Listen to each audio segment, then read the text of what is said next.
카메라. 이것도 해주세요 그러면. 안녕하세요. 네, 안녕하세요. 저도요. 안녕하세요. 어디 계시죠 양 변호사님? 진변아, 뭐 그런 거 따라하지 마. 아 이거 카메라가 너무 좋은 게 와갖고. 재밌어? 나 여기 앉으면 안 되나? 한번 앉아보실래요? 안 할래. 근데 나름 뭔가 진 변호사님 가운데 앉으면 이렇게 약간 그 삼각편대가 완성될 것 같아요. 삼각형인데 그러니까 내가 앉은 키가 제일 크다 이건가? 그렇죠. 근데 실제로 제가 앉은 키가 커요. 실제로 키도 제일 크잖아요. 키도 크죠. 키도 크죠. 주말을 좀 활기차게 시작해 봤습니다. 나 이게 활기찬데. 저는 오늘 이거 빨리 끝나고 어디 가야 돼서 좋은 데 간 거죠? 어디 간지 알아요? 몰라요. 섬이 갔다 온 데랑 똑같은 데 가는 거죠. 어딘데? 저 간다 어딘데? 성수동. 성수동에 가세요? 네. 섬이 자주 가는 데야, 성수동은. 네. 저 오늘 나와바리예요. 성수동 그 새우깡 팝업 스토어가 어머, 있었고 어머, 진짜? 네, 그거 가기로 했어요. 그날 여기 와갖고 새우깡 엄청 먹었잖아요. 거기 줄 되게 길 텐데. 그래서 지금 와이프가 택시를 줄 서 있어요? 타고 3시 반에 이제 집에서 출발을 해서 가고 저는 이제 뒤따라 가서 이제 와이프가 먼저 대기 등록해놓고 너무 진짜 귀여워. 스위트한 남자야, 정말. 아니 근데 그 수많은 팝업 중에 새우깡 팝업을 간다는 게 너무 귀엽지 않아요? 가면 새우깡 잔뜩 먹고 막 아유, 새우깡 인형 이런 것도 있을 거 아니야. 당연하죠. 옷도 있고. 아니 저번에 이제 와이프랑 차 타고 이렇게 나오는데 어떤 여성분이 새우깡 옷을 입고 가는 거예요. 그래서 저게 뭐야? 뭐 엄청 검색해봤지. 그랬더니 새우깡 팝업스토어에서 팔더라고. 그래서 이제 아들한테 사주려고. 너무 좋아하겠다. 새우깡 옷도 있어? 갑자기 있어요. 예전에 앤디 워홀이 그 캠벨 스프 옷을 종이로 만들어가지고 그런 거 있었죠. 하바트에 맞아. 떠올랐는데 그런 게 있었는데 너무 귀엽겠다. 아무튼 새우깡 머리띠 이런 거 하고 어제 새우깡 키링. 제가 좀 일하다가 늦게 왔는데 한 9시쯤. 저걸 입고 아니 다니시고. 저건 아니지. 아이, 진짜.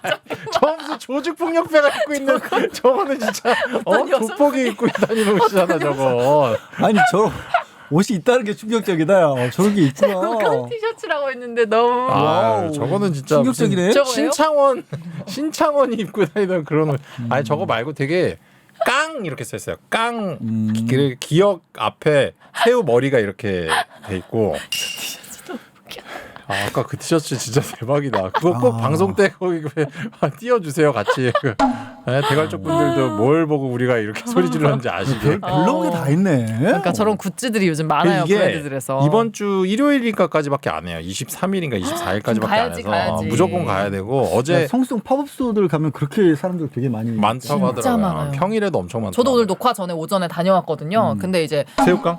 새우깡은 아니고 새우깡 말고. 메이크업 그런 브랜드에 갔다 왔는데 정말 그냥 초대받은 사람이 아니라 일반 분들도 예약해서 엄청 많이 오시고요. 아니 내가 그걸 어디서 보냐면 나는 이제 오픈 채팅방에 서울시 전시 공연 정보 그 정보 공유하는 아시더라고 제가 간다고 들어가 했더니. 있거든. 근데 보면 맨날 성수동 얘기밖에 안 나는 이제 홍대 근처나 이런 데 있으면 혹시 방송 비면 전시라도 볼까 해서 이렇게 가입해 놨는데 올라온 건 성수동 팝업밖에 안 와. 성수동이 팝업의 성지죠. 거기가 뭔가 그런 걸 많이 하는 곳이구나. 거의 다 건물들이 비어 있어요. 곧 팝업이 열리는 곳 이러면서. 어제 밤에 늦게 왔는데 아들이 이렇게 탁탁탁 뛰어나와서 막 놀자 막 이러더라고. 근데 거기는 자야 될 시간에 좀 얘기 좀 들어보시면 안 될까요? 우리 아들 얘기 정말 좀 약간 좀 이제 지겨워요? 저 아들 봐봐 저거. 그래서 뛰어와서 뭐래요? 그래서 이제 안 잘라고 그래갖고 내일 그 새우깡 팝업스토어 가려면 일찍 자야 된다고. 맞아 그러고 바로 들어가 자더라고요. 네. 그 정도로 기대하고 있어요 지금. 새우깡 굿즈 많이 사주세요. 많이 그 뭐지? 크록스 그 구멍에다가 네. 하는 그것도 새우깡이 있더라고요. 네, 그거 엄청 귀여울 것 같아요. 애기 크록스 신고 다닐 거 아니에요? 그렇죠. 그 실내화에 그거 막 물어뜯는 거 아닐까 보래요. 너무 귀엽겠다. 거기 성수 그라운드라는 전시회장도 있고 하니까 그냥 저 와이프하고 애 맡겨놓고 문화생활을 좀 해. 와이프랑 애를 누구한테 맡겨요? 와이프랑 애를 같이 맡기란 얘기예요 지금? 둘이 있으라고 하고 가서 그 문화생활도 좀 하고 그래 간 김에. 아니 근데 나 와이프를 맡아주는 곳도 있나? 저기요, 제 와이프 좀 맡아주시겠습니까? 네? 성수동 팝업에 가잖아요. 제가 간 팝업은요. 남성분들이 이제 주로 거기에서 이제 도와주세요. 남성분들이 다 모델 와이프를 맡아주는 거야? 아니, 모델 같은 분들 있잖아요. 그런 분들이 싹 딱 정장 같은 거 입고 거기 계세요. 그 도우미로 계시거든요. 그런데 거기 맡겨. 그럼 좋아하실 엄청 수 좋아할 있어요. 것 같은데 와이프가. 그 근처에 그 새우깡 다들 막 팝업 자기 맡아달라 그러는 거 아니야? 새우깡 팝업 근처에 많이 있을 거예요. 아. 아마 거기 이게 한번 가보고 싶긴 하다 나도. 너무 아니 재밌어요. 그 거기 레몬 새우깡, 뭐 와사비 새우깡. 아니 새우깡 말고 다른 거 새우깡을 왜 가? 먹태깡 있잖아요. 아유 진짜 트러플 새우깡도 있고 막. 뭐 그런 것도. 아, 그 다 애나 있으니까. 보내고 이제 딴 거 보고 싶다는 거지. 근데 새우깡 팝업 너무 가보고 싶지 않아요? 아니? 너무 맛있을 것 새우깡 같아. 팝업을 어ጭ 왜 가? 났어. 너무 재밌을 것 같은데. 안주로 너무 아유, 좋잖아. 뭐라 안주? 야 새우깡 안주는 고등학교 때라 먹 아니다 무슨 고등학교 때 술을 마셨나 보네. 와. 아니. 아 새우깡 나도 먹고 싶다. 돈 없을 때나 먹었던 시절인 거지. 그래도 김치찌개는 먹어야지 소주에. 자, 저희가 지금 갑자기 새우깡 얘기를 했는데 원래 사실 대기업 걱정하는 거 아니라고 하는데 요즘 제일 굉장히 쓸데없는 게 대기업. 근데 요즘 많은 분들이 이 대기업 걱정하고 계세요. SK. 지난번에 저희가 급하게 속보로 이제 최태원 노소영 이혼 판결이 나오고 나름 이제 그날 판결 내용도 이제 결론 부분을 가지고 여러 가지 얘기를 해봤지만 이게 그 이후에도 끊이질 않고 있습니다. 네. 논란이 끊이지 않고 사건이 이어지고 있고요. 일단 그 전에 이 사건과 관련한 총평이라고 해야 될까? 그러니까 주변에서 뭐 얘기 나눈 거 없냐? 반응, 주변 반응 같은 거. 저는 개인적으로 이제 그냥 다니면서 뭐 이렇게 튀어나오는 얘기들이 있어요. 방송에 같이 출연하는 분들도 있고 심지어 이제 분장실에 계신 우리 분장해 계신 분들도 그 말씀을 하실 때도 있고 그러니까 주로 좀 중년 여성분들은 전반적으로 정말 잘 됐다. 속 시원하다. 그리고 그러니까 이런 얘기들 하더라고. 좋아. 뭐 이혼할 수도 있고 뭐 재벌을 떠나서 다른 뭐 여성을 만나고 뭐 이럴 수도 있는데 뭐 그렇게 좋은 일이라고 그렇게 떳떳하게 이렇게 그 바람 피운 걸 자랑을 했느냐. 속 시원하다 이런 반응들이 되게 많더라고요. 그러니까 노소영 관장을 조강지처라고 표현하신 분들이 있더라고요. 그 판결문의 취지가 그랬잖아요. 판결문의 취지가 일부 일처제에 대한 심각한 도전이다 이런 식으로 이제 판사도 판결했는데 거기에 대해서 이제 공감하는 그런 의견들이 제 주변에 되게 많더라고요. 그리고 저는 그 생각을 했어요. 노소영 관장이 그런 이제 이미지 메이킹까지는 아니지만 이 사건을 그런 식으로 프레임을 잘 짠 것 같다. 가정의 필요성. 자기는 가정을 지키려고 한 사람이고 이 사람은 가정을 파탄낸 사람이다. 이렇게 딱 만들어 버리니까. 그러니까 그 얘기를 듣고 나니까 그동안 이제 뭐 최태원 회장이 먼저 언론사를 통해서 그런 어떤 사실혼이라든가 혼외자를 탁 돌콕 사실은 대중들한테 오픈했죠. 오픈을 해버리고 또 나중에 이제 위자료나 이런 거 하면서도 판사도 판결문에 이런 것들도 적시하긴 했는데 이 예를 들어 나비 지금 아트센터를 운영하고 있는데 거기서 나가라고 했다라든가 이런 것들이 그러니까 재판부 입장에서는 참 그리고 이제 대중들 입장에서도 좋게 안 볼 수밖에 없는 행동들이 좀 많이 있었던 것 같기도 해. 일반적으로 생각할 때 이제 내연녀라고 함은 약간 숨어 지내야 되고 죄를 지은 사람 이런 식으로 생각을 해야 되는데 이 사건의 이제 동거녀는 너무나 떳떳하게 본인의 SNS에 자신의 호화스러운 삶을 자랑했고 그런 것들이 이제 분노를 유발했죠. 그랬던 것 같아요. 그래서 제 주변에는 그런 반응이 많았어요.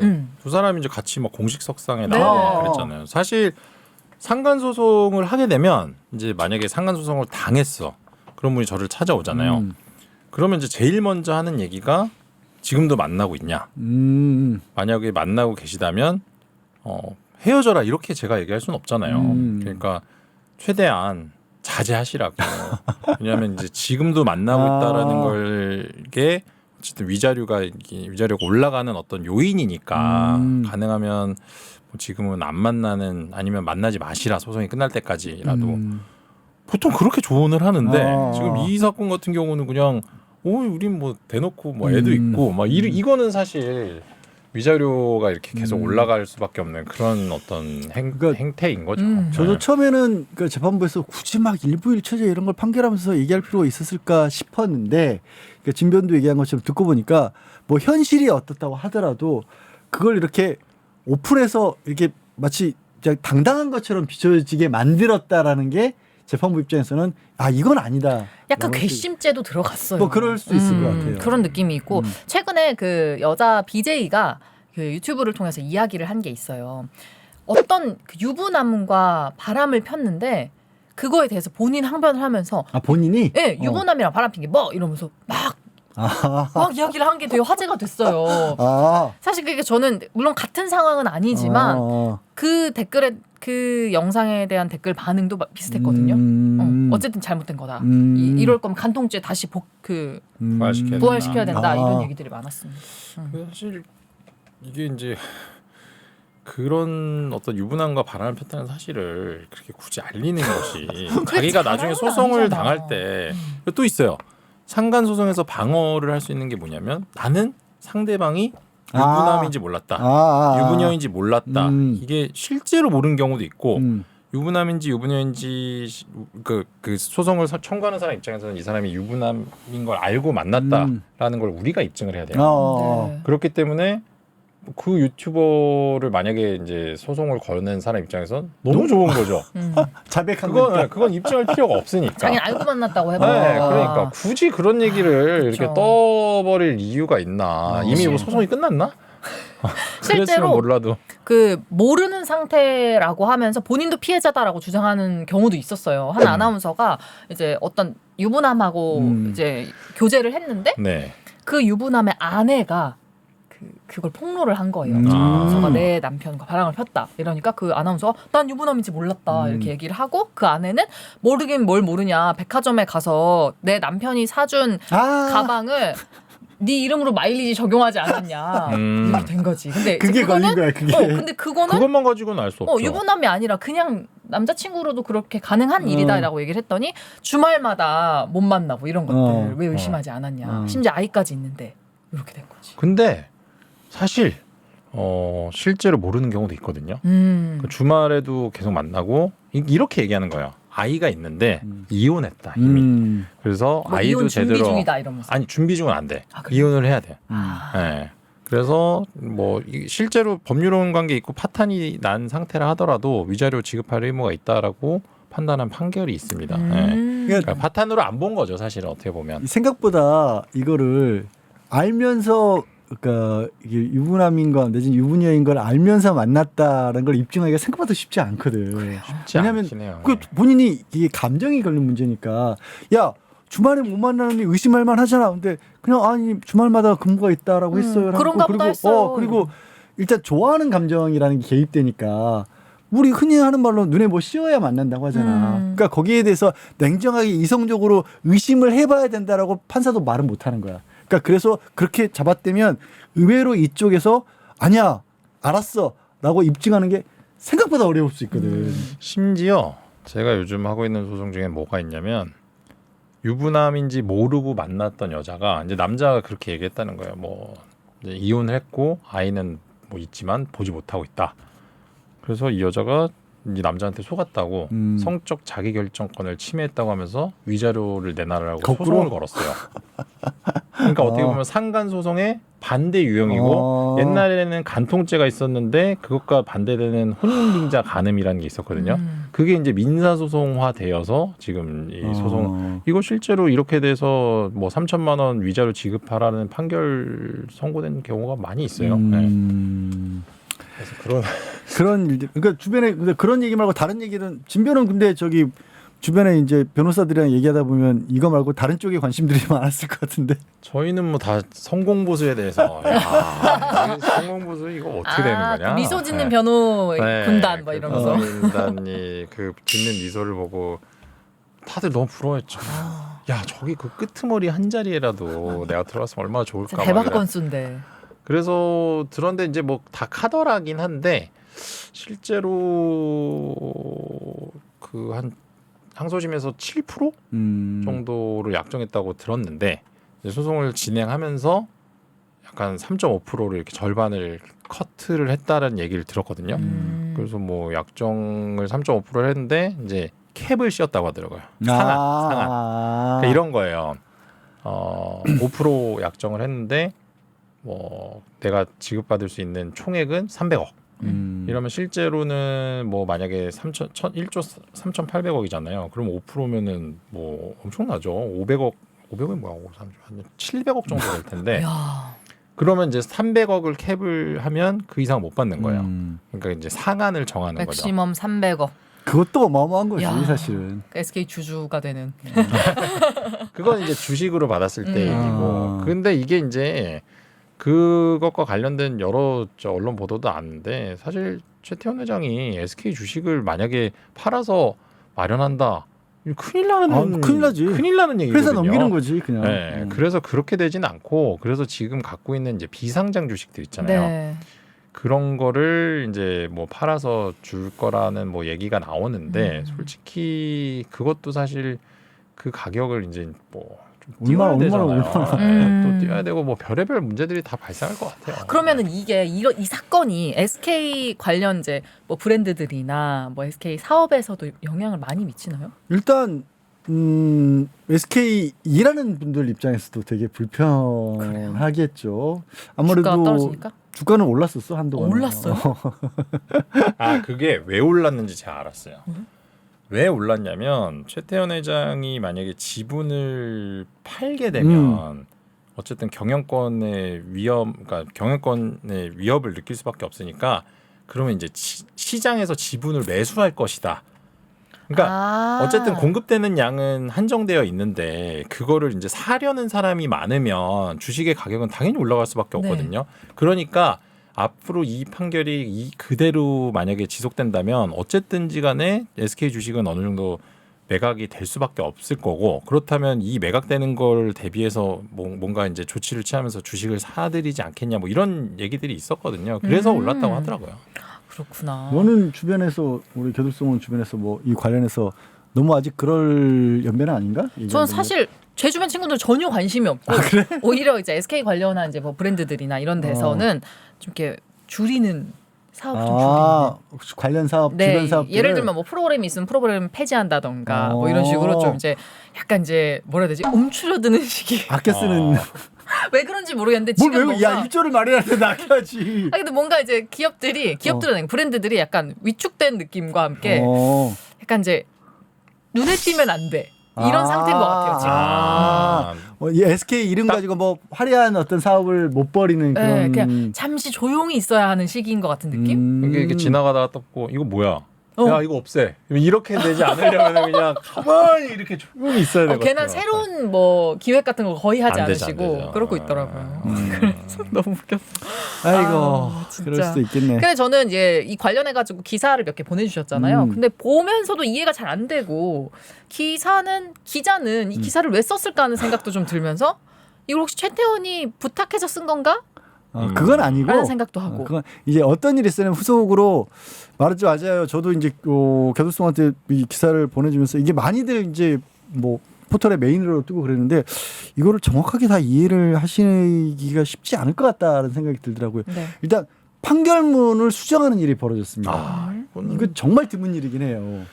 판결을 했는데 판결문을 수정을 했어요. 경정이라고 하는데요. 이거는 사실 웬만하면 안 되거든요. 그러니까 이미 선고된 판결문을 고치는 거예요. 네. 보통 어떤 경우냐면 송서미를 뭐 송서믹 송서마 이런 완전히 그냥 오기 아니면 뭐 3 곱하기 2를 7로 기재를 했다든지 이런 명백한 어떤 계산 실수. 오류 뭐 이런 것들을 고치는데 지금 보니까 이제 뭐 사실 어려운 판결이긴 했을 것 같아요. 주식의 어떤 가치를 이렇게 뭐 환산하고 하면서 이제 뭐 실수가 있었던 것 같긴 한데 이게 사실은 그 자릿수가 그러니까 이건 최태원 회장 측의 의견인데 그러니까 입장인데 이거를 뭐 어쨌든 뭐 잘못 계산해서 뭐 거의 뭐 100배 가까운 어떤 계산의 치명적인 오류가 발생해서 뭐 노소영 관장 측의 어떤 기여도가 너무 높게 평가됐다. 뭐 이렇게 얘기를 했는데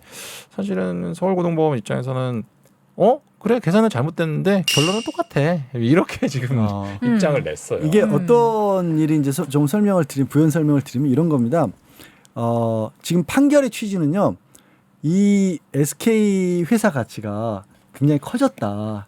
94년 이후로 굉장히 커졌는데 회사 가치가 커진 게 선대인 최종현 회장 때 회사 가치가 커진 게 아니라 이 현재 최태원 회장이 맡은 이후부터 커졌다. 그러니까 최태원 회장이 맡은 이후부터 커졌다는 얘기는 뭐냐면 그때는 이미 노소영 관장과 결혼을 했던 시기잖아. 네. 그러니까 회사가 커진 데 있어서 그럼 최태원 회장 때 이 회사가 굉장히 좋아졌으니까 그 좋아진 거에 대해서 기여도가 이 노소영 관장에도 꽤 있다라고 판단한 거야. 근데 그 과정에서 뭐를 실수를 했냐면 주식 가치가 94년도에 설립했을 때부터 최정현 회장이 살아있을 때까지 한 10배, 12배 정도 뛰었다라고 계산한 거야. 네. 그리고 나중에 최태원 회장이 맡은 뒤로부터 360배가 뛰었다.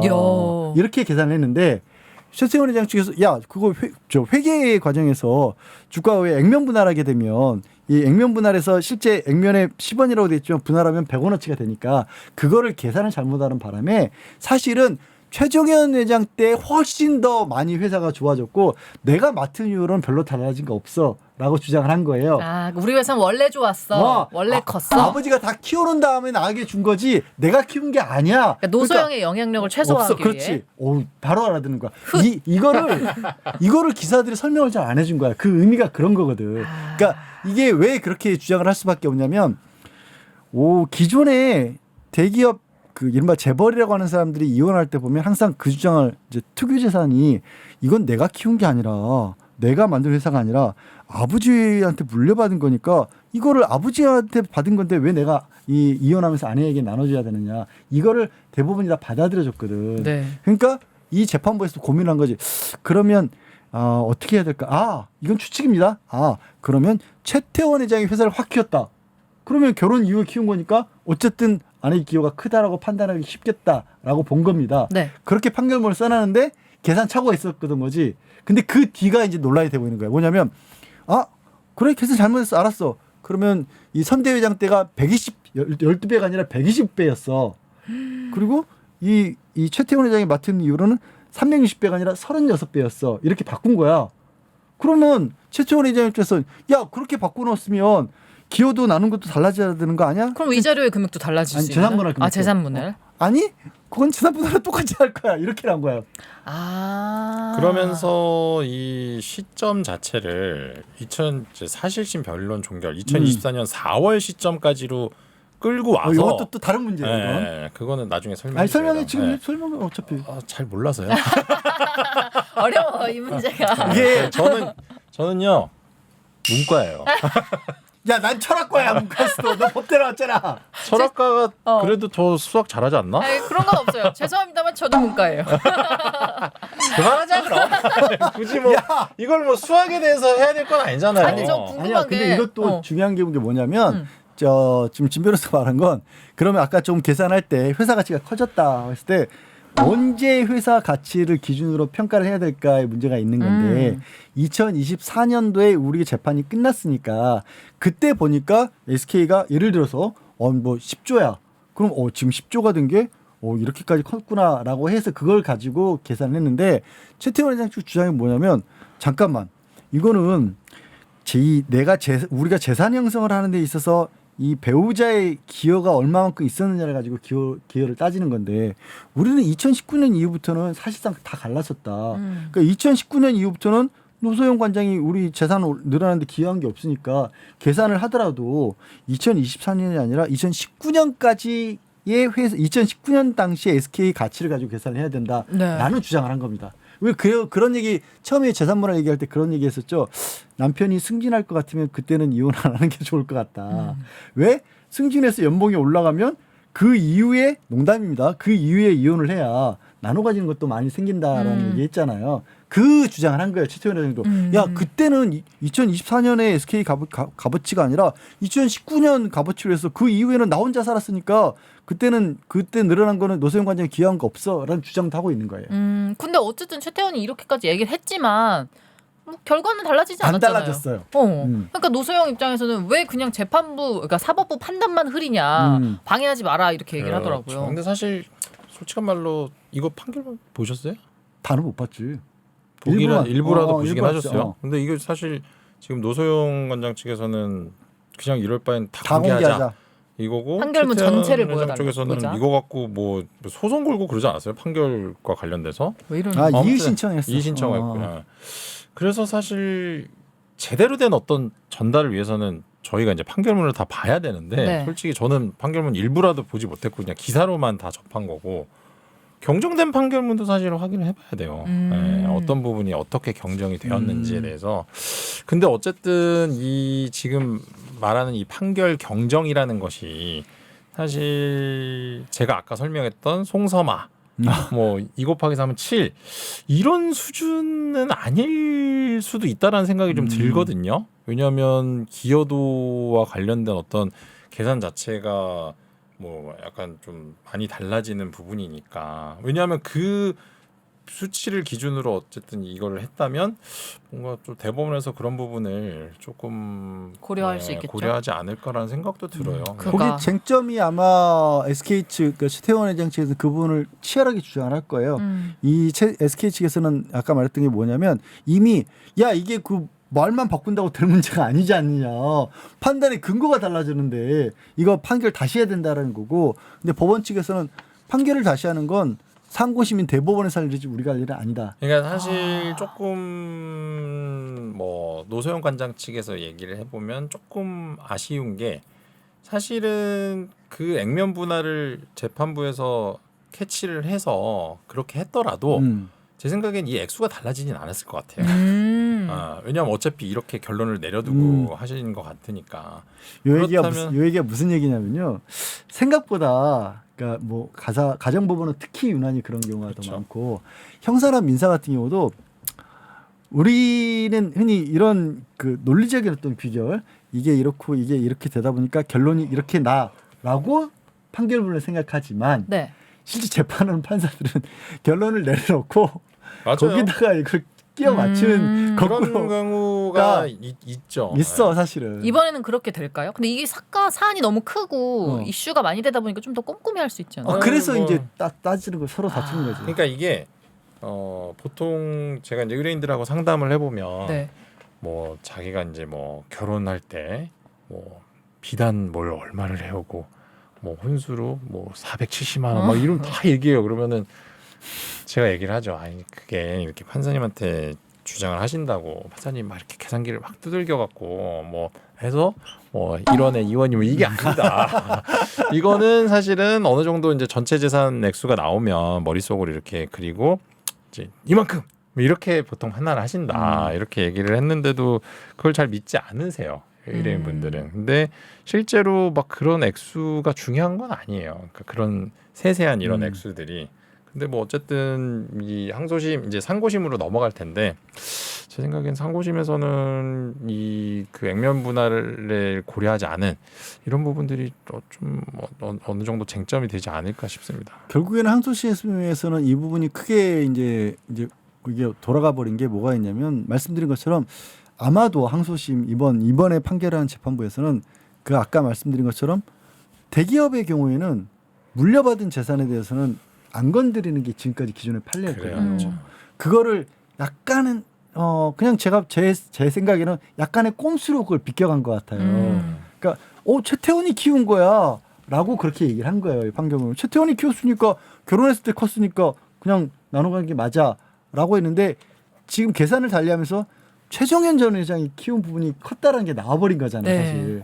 그러니까 이 대법원에서는 다시 한번 그러면 대기업의 경우도 물려받은 재산이라도 역시 마찬가지로 20-30년 지나면 나눠 가져야 되는 게 맞냐 이쪽을 다시 판단할 수밖에 없고 있어요.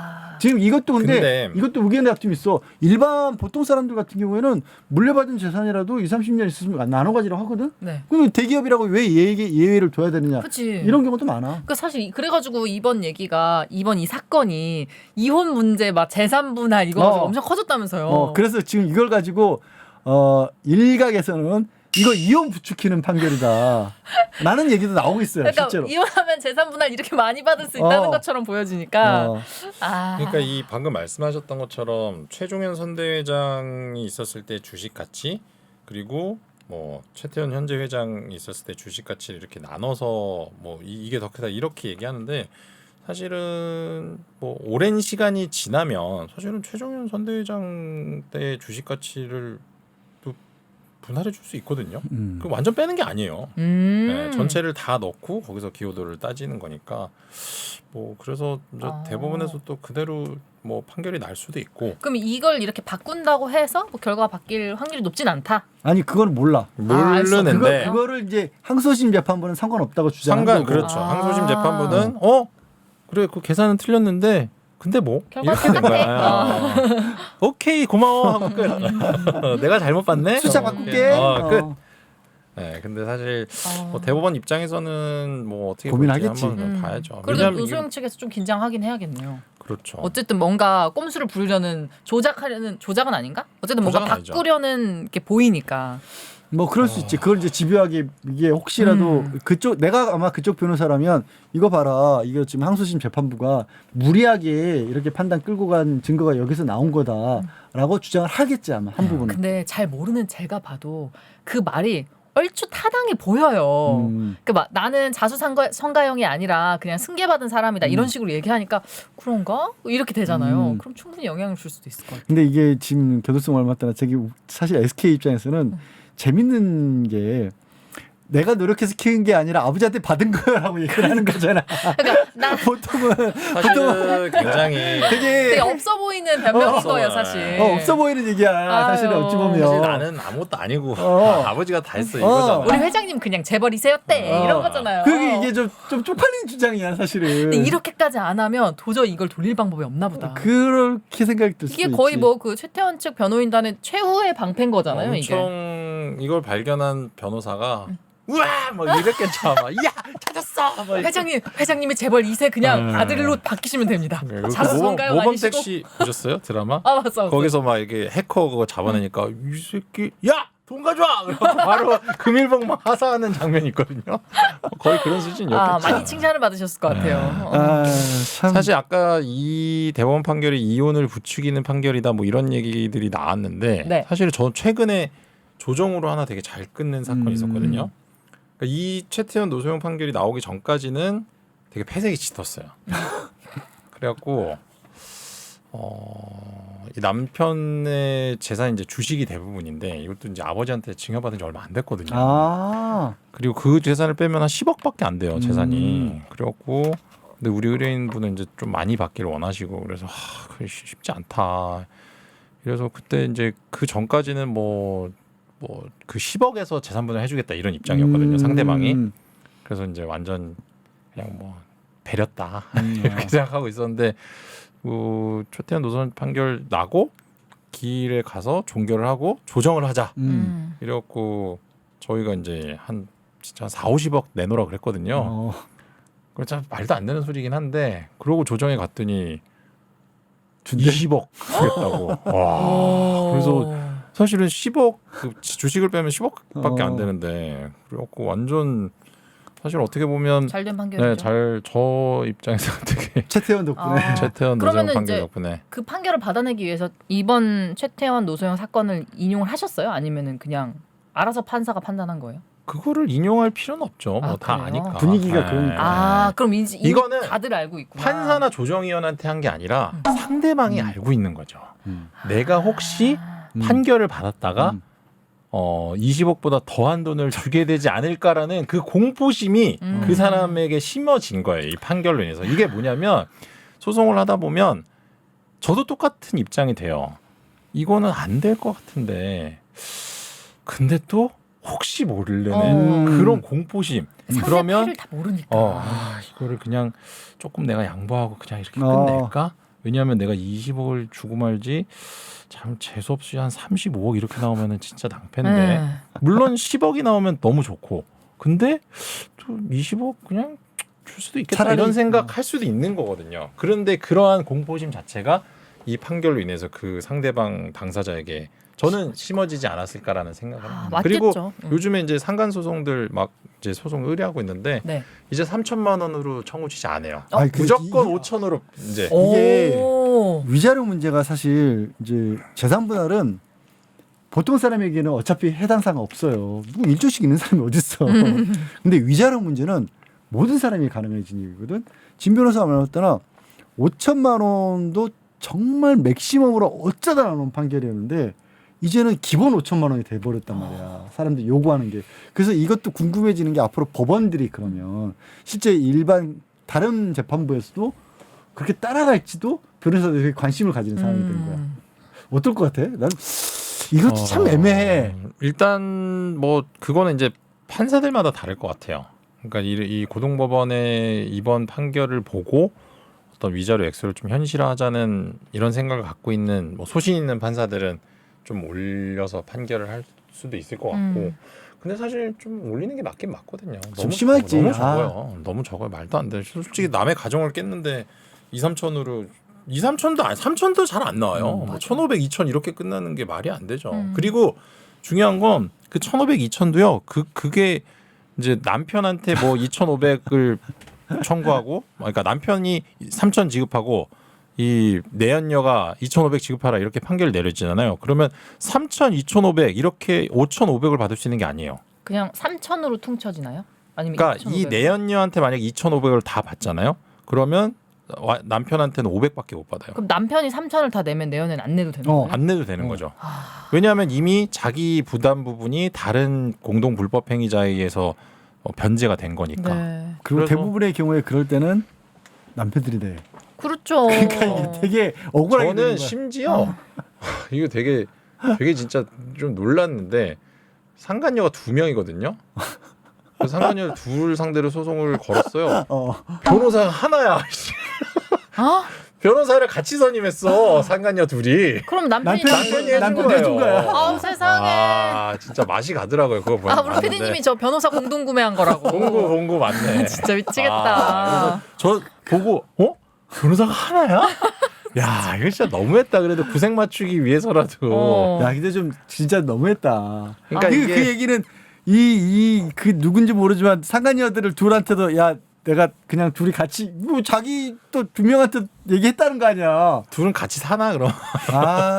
참. 이게 이제 보통 이혼 소송을 걸 때 네. 배우자한테 이혼 소송을 걸면서 위자료 청구 소송하고 그 이혼 소송에 묶어갖고 상간자를 같이 넣을 수가 있어요 소송에. 그러면 거의 100이면 99는 남편, 그러니까 이쪽이 변호사 새로 선임하고 다른 변호사를 선임하거든요. 근데 이거를 같이 선임하는 애들이 있어요. 그러니까 이건 뭐냐면 그냥 우리 지금 잘 살고 있다 이거거든요. 해봐라 이거지. 네, 너무 그래 열받는다. 이거는 사실은 진짜 피해야 할 그냥 형식적으로라도 다른 변호사를 선임해야 돼요. 너무 뻔뻔한 거죠. 아니 근데 그러니까요. 그런 정도의 생각이 있는 사람이면 그렇게 안 했지. 그렇죠. 그게 그런 그렇죠. 거지. 역시 남의 이혼 얘기가 제일 재밌나 봐요. 우리 최태원 노소영 이혼 소송 가지고 굉장히 재밌게 잘 놀았네요. 너무 죄송스럽지만 재밌게 잘 놀았네. 표현이 좀 거시기하다. 아니, 재밌는 얘기 많이 나왔잖아요. 너무 재밌었어요. 재밌게 잘 아유, 놀았네. 그래요. 부디 잘 해결되길 바랍니다. 뭘 잘 해결되길 바래. 자, 오늘도 그림 준비돼 있나요? 네네. 벌써 오늘은 끝나요?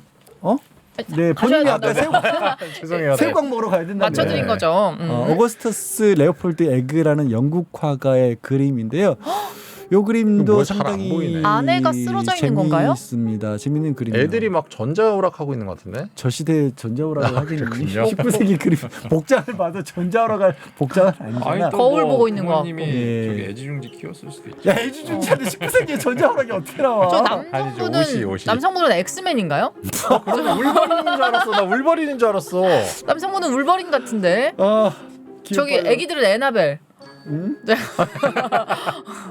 자 일단 이 그림의 제목은 잠깐만 저 애기 왜 목이 돌아가 있죠? 그러니까 무서워요. 에나벨이라니까. 목이 많이 돌아가 있는데? 그냥 뒤돌아보는 거야. 아니야 각도가 지금 밑에 지금 거의 아내가 죽었잖아요. 150도 정도로 돌아와 있어요. 이게 완전히 돌아갔는데. 무서운데? 저 빨리 설명해 주세요. 어떻게 돼? 독사과를 먹은 거야? 자, 일단 이 그림을 제가 가져온 이유는 네. 이 그림 자체 마치 숨은 그림 찾기처럼 여러 가지 얘기가 들어있어서 가져온 건 맞아요. 근데 이렇게 찾으려고 상상도 못했습니다. 다만 이 그림의 제목은 과거와 현재라는 3부작 그림 중에 첫 번째 그림인데요. 3부작이 네, 3개의 그림이 이어져 있는데 첫 번째 그림인데 맞아요. 이 한 사람의 외도로 인해서 깨져가는 가정을 그린 겁니다. 이 그림에서는 아내가 이제 부정을 저지르다가 발각이 된 거고요. 아이고 많이 매를 맞은 것 같네. 피가 이렇게 막 피는 남자 피는 피 아니에요, 저곳에? 꽁무니 아니야. 옷 무늬 같은데요? 꽁무니. 그래요? 아, 예. 죄송합니다. 그리고 이제 바람 피느라고 예쁜 옷 입었나 보다. 아 근데 뭔가 손목도 뭔가 묶여 있는 것 같고 아닌가? 일단 첫 번째 저게 아니, 팔찌예요. 팔찌인데 남자가 팔찌인데 사진 그냥 얼핏 보면 마치 수갑을 찾는 수갑 거예요. 같아. 네. 그러니까 이건 화가가 의도적으로 저렇게 그린 거죠. 아. 여성이 잘못을 저질렀다라는 것에 본문이는 대한 그러면 피를 저것도 의도한 거 아니에요? 뭐 그렇게 볼 수도 있겠네요. 그리고 사과를 독사과. 얘기했는데 사과가 반쪽이 났죠. 네. 그러니까 하나의 온전한 이 사랑의 상징이라고 할 수 있는 사과가 반쪽이 났고 떨어졌고 가운데 보면 또 시커멓게 썩어 있습니다. 네. 아 이게 이 상해버린 어떤 사랑을 상징을 하고 있고요. 애들이 카드 놀이를 하고 있어요. 카드 놀이를 하는데 이게 텍사스 홀덤. 네 뭐? 죄송해요. 애들이 카드로 성을 쌓고 있어요. 근데 무너지고 있죠. 집안이 붕괴되고 있는 그런 모습이 엄마 무너져 약간 이런 표정인데. 네, 그리고 이 남성의 어떤 처참해 보이는 모습에서는 당연히 이제 그 아내의 어떤 그 불륜으로서 상실감 같은 걸 표현하고 있고 잘은 안 보이지만 발에 보면 이 아마도 상대 그 뭐 불륜남 얼굴로 보이는 그림이 이렇게 짓밟혀져 있습니다. 찢겨져 있고. 그림 얼굴이 아니라 얼굴 그림. 얼굴 그림. 네. 나는 얼굴을 짓밟고 있다는 줄 알고. 네. 역시 그리고 울버린 남네. 뒤에 보면 거울이 비춰져 있는데 네. 방문이 열려져 있죠. 거울 속의 방문이. 이 중에 누군가는 집을 떠나게 될 것이라는 그런 암시이고요. 예, 양쪽에 초상화들이 있는데 초상화 위의 그림들도 각각의 가정의 파탄을 상징하는 그런 그림들이 그려져 있어요.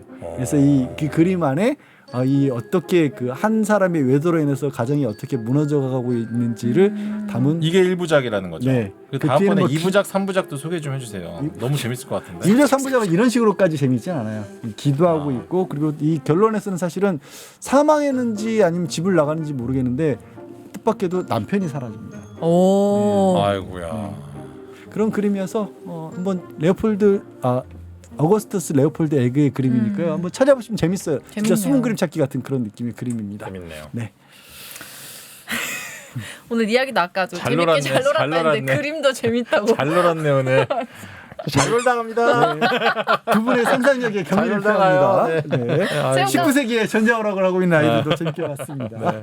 그리고 이제 또 놀러 가시고. 저 이제 진짜 놀러 가야죠. 예, 예, 네. 예. 새우깡 하나씩 사드릴까요? 감사합니다. 여러분도 주말 재밌게 잘 놀다 가시기 바랍니다. 나 새우깡 옷 사갖고 아까 그 옷 있잖아. 우리 PD가 해준 그 쫄티 있잖아.